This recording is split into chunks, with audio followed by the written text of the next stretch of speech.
Hey fools, T here with another video, and this one is about what I think Nintendo should do when it comes to some of the YouTube stuff, and also for a particular game, a franchise that we've all been waiting for, a series that we've been waiting to come back, and we all expect to be on the Switch, and that series of course is Metroid. But first, let's just talk about some of the YouTube stuff. Obviously everybody knows the policy Nintendo has with some of their gameplay on YouTube. Some people don't know and they go off the handle about stuff and making up stuff and how that works. As a Nintendo YouTuber, I put up quite a bit of Nintendo gameplay, and I'm not on the partnership or whatever, and so I'm obviously susceptible to copyright strikes and whatnot. But honestly, I haven't really had that many, and mostly it's because I understand what Nintendo doesn't like you to put up as far as their games go. They don't want music and stuff like that, and they don't really want cutscenes, story elements, things that are out of the control of the player, like a cutscene, dialogue sequences between characters, stuff like that. That's the kind of stuff they tend to hit you with, or hit me with. And like I said, it's pretty rare. So for me it's odd to hear people complain about the policy stuff, because it doesn't happen that much. Once obviously is enough for some people, because this is YouTube, and people make money making videos, including myself. Not all that much, but when Nintendo basically started doing this, my perspective was they have every right on the planet to do this for those specific things, like story element stuff, cutscene stuff, music, things of that nature. It's obviously copyrighted material. I said, they have every right to do so. Doesn't bother me when they do it, unless it's like a video that I made. Let's say it's really long and there's a little tiny piece of something in there, and they screw my whole video for that, which really hasn't happened to me. But I can see where somebody would definitely be upset about that. It sucks. You have to re-upload or whatever you have to do, or just lose the your financial gain for that video, whatever. Like I said, they have every right to do so, but I said from the beginning it's stupid. Just because they have the right to do it and they do it, it's stupid. But I'll also say that I've been hit by more than Nintendo. Sony has hit me on stuff, some of the same particular things, and it's kind of random. It's just like mostly random. None of the Zelda stuff, Breath of the Wild stuff I put up has been hit. So like I said, sometimes it's random, but it's usually about story-based stuff or about audio, music and stuff like that you'll quickly get hit for. And I tend to try to avoid that, keep that stuff out, because I feel like that ruins an experience a gamer should have on their own, and they should experience that through the game. And I understand it's the promotional aspect.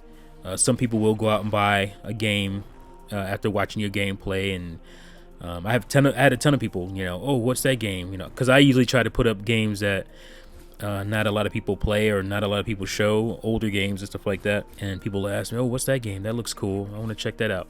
And I like doing that because giving games exposure that maybe some people haven't heard of or played. So, but like I said, I understand the story element stuff, the music stuff.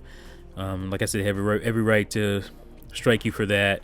But I still think it's stupid, because at the end of the day, it's doing more good for the company than it is hurting them. But I'm not going to take the stance of, oh, I hate Nintendo because of that, because it doesn't personally affect me in any way. I'm not going to like, oh my God, they're a horrible company because they do it, because I just don't feel that way. I think what they're doing is stupid as far as the YouTube policy stuff go, but that's their decision. If they want to lose out on that exposure, then that's on them. Let them run with that. Let them roll with that. And I tell you guys to put up other people's games. if they, or get along with the policy. If you want to do the what's it called? You want to do their Nintendo YouTube program, you can get in on that. For me, it's not about, I monetize my videos for exposure because I know YouTube is a business, and if you're making them money, they will, put your video in recommended videos. They'll put you out there because you're putting ads in your videos, which makes them money. So that's where I come from with it. That being said, like, I was very upset to hear that Miss K basically lost her channel. I think that comes from when you try to dispute them and they win in some virtual court of law. Then they, basically they punish your channel. And that happened to her, and she lost her channel. She's back up on another channel. Her new channel will be in the description below. It'll also be at the end of the video. She's my channel of the week. If you guys notice, at the end of most of my videos, I have a end slate, and I'll have, my latest video or something. And I also have a channel you should check out. And I try to promote smaller channels in the community. So I'm a small channel in the community too. So I try to promote, people in our wheelhouse, and she's on that too. So make sure you click and give her a subscribe and check out her videos. Very cool person, definite all-around gamer. So shout out to her. And I started thinking about other things like Sonic Boom for one, and how that came to be with the the people doing kind of like hack versions of the game and making their own Sonic games and stuff like that. And that's kind of how it came to fruition. Some guy who was really well known for doing that, Sega basically commissioned the guy, and now we have Sonic Mania coming. And I was thinking about that game AM2R that came out last fall, that was released by a guy. I'm just going to read the description here. AM2R, short for Another Metroid 2 Remake, is an action-adventure video game developed by Milton Guasti, or Guasti, I'm not sure how he pronounces it, under the pseudonym Dr. M64, and released in August 2016 for Microsoft Windows, coinciding with the 30th anniversary of the Metroid series.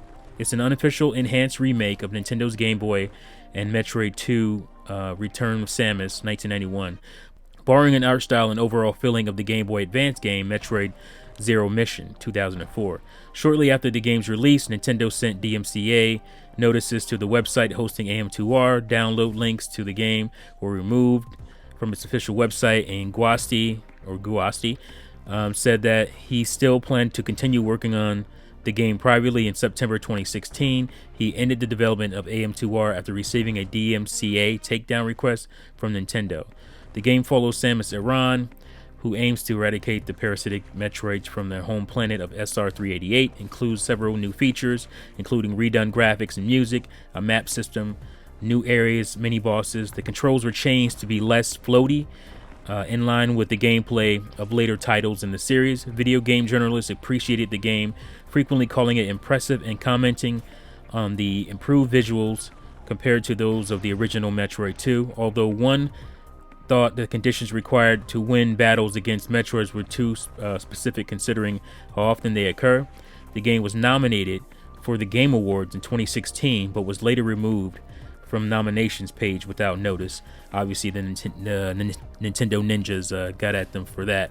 So I was thinking, with all the people wanting a new Metroid game and the fervor for Sonic Mania and how that all went down, like I said, Nintendo was stupid for the YouTube policy, but they're also stupid and not paying this guy, Guasti, Milton Guasti, Dr. M64, and releasing this game on the Switch, because the game is done and it's brilliant. I downloaded it. I was lucky enough to get it before it got pulled. There are probably other ways to get it. I haven't looked, but it's gorgeous. It's great. And it was made by this one guy. He worked on it for 10 years or something, and it wasn't 10 years straight. Obviously he was doing it in his off time, his free time. And yeah, I mean, it's wonderful. And instead of being stupid and, you know, taking the game down, which I understand them taking it down because it is their property and you're basically giving the game away for free. But why not make money off it, Nintendo, and give the fans what they want? A new Metroid game, a side-scrolling Metroid game that is really well done, and it's, you know, it's a remake, basically a ground-up remaster remake of a Game Boy Advance or a original Game Boy game, you know, and so it won't look anything like that version. I played that version back in the day. I barely remember Metroid 2 on the Game Boy, and this would be a great way for fans to get what would feel like a new Metroid game mostly, and it would mostly be that for 90% of the people who would pick it up on Switch. So to me, it's a no-brainer. Like I said, I understand why they pulled it, and they have every right to do so, but why not do what Sonic Sega's doing with Sonic Mania and give this guy money? And I'm sure he won't cost you that much, and you'll make a buttload of money with this game on the Switch eShop and a cart even. You know, obviously I'd love a physical copy of it, and pay this dude and work with this dude in the future. This guy should be commended, you know, for doing this in his spare time. And he wasn't like making money off of it. He's just such a Metroid fan that he put this together. I just think this is a missed opportunity. You know, it just seems like it's a no-brainer. It's something they should definitely do, and I'm sure all the fans would rejoice, and they would resources. You know, they could continue on making whatever Metroid game they're making for Switch. You know, hopefully it's a full-fledged, you know, 3D new adventure or whatever, and give the fans this, and no resources spent for the most part, you know, outside of some marketing and you know, some putting materials and putting it together. It'll be one of the cheapest games they ever made ever published. And I don't know, I think it's just crazy. I love Nintendo, man, but they have this disjointed nature where they just don't see what's right in front of them sometimes. And you know, it's mostly Nintendo Japan. It's, you know, not mostly, it is Nintendo Japan that a lot of this stuff comes from. I'm sure NOA would love to, you know, have these kind of things go on and happen and be a reality, but it's that disjointed nature of Nintendo Japan, man. And it sucks, because this could be something to look forward to for this year, and, you know, or, you know, could have came out on Wii U last year or something. Well, maybe that would have been too soon, but you know, because I would have liked something to hit the anniversary for Metroid. But, you know, this is something that would ingratiate them with the fans, you know, and give the fans what they want. So yeah, what do you guys think about, you know, my little discussion here? Like I said, I think I know Nintendo has every right to do what they do as far as the YouTube stuff goes, but I think it's stupid. And I think it's stupid for them to not pay this guy, what's his name again? Dr. M64, Milton Guasti. Pay this dude, you know, and make a killing off of this game, and, you know, hire him and bring him on to do stuff in the future, because the Nintendo Switch is ripe for that kind of stuff, for revitalizing franchises and revitalizing genres. And this guy seems in tune. I mean, the game it's phenomenal. It works and plays really well. Tight controls, nice visuals, you know. I just don't get it. So what do you guys think? Do you agree with me? You think they should hire this dude, put this game out as is, because it's great?